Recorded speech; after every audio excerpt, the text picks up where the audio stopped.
My name is Angela. I am 28 years old and still live in my parents' house. My older sister, Michelle, got married 2 years ago and moved out. I work from home, running an online business, but my family thinks I am just playing games all day. They don't understand me. The only person who did was my grandfather. He gifted me my first computer when I was 14, and that started my love for technology.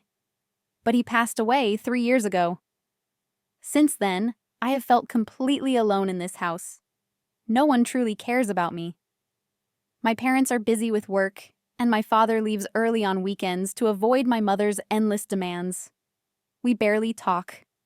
I take care of the house, cooking and cleaning, but no one thanks me. Michelle rarely visits, and when she does, she treats me like I am a failure. No matter what I do, they see me as useless. But something is strange. Michelle is coming over today after a long time. She never visits unless she has a reason. I have a bad feeling about this. Something is about to change, and not in a good way. Michelle arrives in expensive clothes, her makeup perfect. She looks at me with the same smirk she always had. "Oh, you're still here?" she says, as if I am nothing. My mother happily greets her and picks up my nephew, holding him like a precious treasure. I try to talk to Michelle, but she doesn't listen. Instead, she brags about her life. "I don't do any housework," she says proudly. "We have a maid for that." I force a smile, but I know she is here for a reason. She isn't just visiting. She wants something from me. As I prepare lunch, Michelle and my mother sit together, talking about me. "Angela is still pretending to work," Michelle laughs. My mother shakes her head. "She just plays games all day." I clench my fists. "I do work," I say, trying to stay calm. But they ignore me. My mother only gives me $30 for groceries. "If you earned money, you wouldn't need more," she says. I feel my chest tighten. They will never see me as an adult. No matter how hard I try, they think I am a burden. I want to leave, but I can't. After lunch, Michelle walks around the house, looking at everything carefully. She checks the kitchen, the rooms, even the bathroom. It feels strange, like she is inspecting the house, not visiting. Something about it makes me nervous. That night, my mother says, Michelle and her husband are coming again next Sunday. My stomach twists. Michelle hasn't visited in years, and now she suddenly wants to come twice. I know something is wrong, but I don't know what. I feel uneasy, like something big is about to happen. But I have no idea how much worse things will get. Michelle and her husband Dylan arrive. During dinner, Michelle suddenly says, "Angela, you need to move out." My heart stops. "Mom and Dad are tired of you," she continues. My mother nods in agreement. My father, as usual, says nothing. "You're old enough to live on your own," Michelle says. I feel my hands shake. "I pay for my own expenses. I even paid for the house renovations," I argue. But they don't care. That's when Michelle smirks and says, "Dylan and I want this house." My stomach drops. Now I understand why she was looking around last time. "This house is mine," I say, trying to keep my voice steady. "Grandpa put it in my name before he passed away." My mother's face darkens. "That doesn't matter. Your father is the head of this house," she snaps. My heart pounds. Michelle was never here to visit. She came to take the house. "You're useless," Michelle says, laughing. My father still says nothing, just scrolling through his phone, avoiding the argument. My mother just agrees with Michelle. They want me gone. They want my house. And worst of all, they think they have the right to take it. Michelle's next words make my blood go cold. "I know about Grandpa's bank book," she says, smirking. My hands start shaking. "How do you know about that?"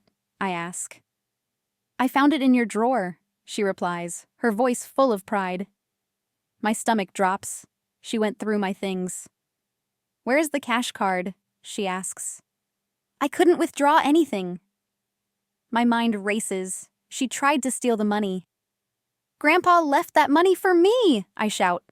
But she doesn't care. "You don't deserve it," Michelle says. My mother nods in agreement. They are trying to take everything from me.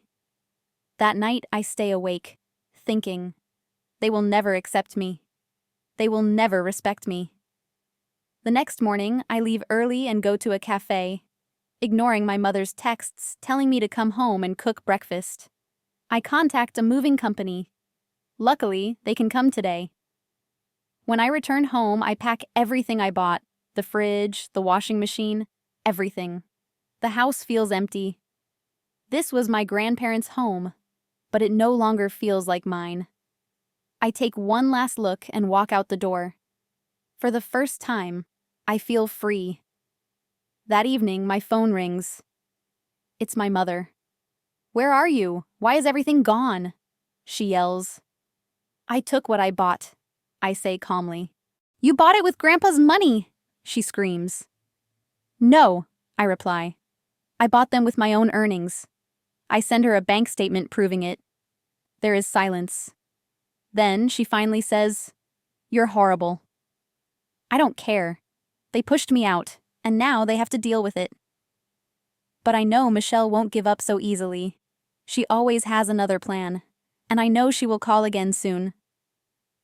A few days after I moved out, Michelle called me again. Her voice was different, less arrogant, more desperate. "Angela, we need to talk," she said. I didn't trust her. "What do you want?" I asked. She sighed. "We made a mistake. You should come back." I laughed. "After calling me a parasite, why do you suddenly want me back?" There was silence. Then she spoke, hesitantly. "Dylan lost his job. We need a place to stay." My chest tightened. "That's not my problem," I said coldly. "Dad left. Mom is sick. We need your help," she continued. But I couldn't go back now. I already knew the truth. A friend at the hospital had told me that Dylan was fired. He had an affair with a nurse and got her pregnant. When the truth came out, the hospital let him go. His reputation was destroyed. Michelle had no idea. "Dylan is being sued," I said calmly.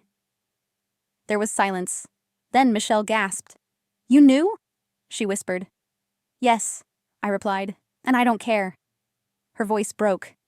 "Angela, please, we're family." I clenched my jaw. "No, we're not. You only call me when you need something." I ended the call, feeling no guilt. After that, I made my final decision. I would sell the house. My grandparents' memories were in my heart, not in those walls. I contacted a real estate agent and listed the house for sale. Within a few weeks, a buyer made an offer, and I accepted. When my mother found out, she called me in a panic. "You can't sell the house. Where will we go?" she screamed. But it was too late. The papers were signed. They had treated me like an outsider for years, and now they were the ones left with nothing. For once, I felt in control. Michelle and Dylan had no choice but to move into a small apartment. They struggled to pay their bills. Dylan had no job, and Michelle had never worked a day in her life. Their perfect life was falling apart. Meanwhile, Dylan's affair became public. His name was ruined. No hospital would hire him. My mother's health worsened, and she was hospitalized due to stress. My father had disappeared, leaving behind only a note and divorce papers. Michelle called me again, crying. "Angela, please, help us." I felt nothing. After all these years of being treated like nothing, I owed them nothing. For the first time, I was free. I moved into a cozy apartment and focused on my work. My online business grew, and I made more money than ever. Without my family's constant insults, I finally felt at peace. I decorated my new home, filling it with warmth and happiness, something I never had in my old house. Every morning, I woke up feeling lighter, no longer trapped by their expectations. I had no regrets. I had escaped their control. I had built my own life. I smiled, knowing that I was finally living for myself, not for them. Months passed, and my family stopped calling. I heard from a distant relative that Michelle and Dylan were drowning in debt. Dylan tried to open a small clinic, but no patients came. My mother remained in the hospital, abandoned. My father was gone. But I felt nothing. Not sadness, not guilt, just peace. I had spent my entire life trying to prove myself to people who never cared. Now I didn't have to anymore. My grandparents had left me a gift, the chance for a better life. And I promised myself I would live it to the fullest, without regret.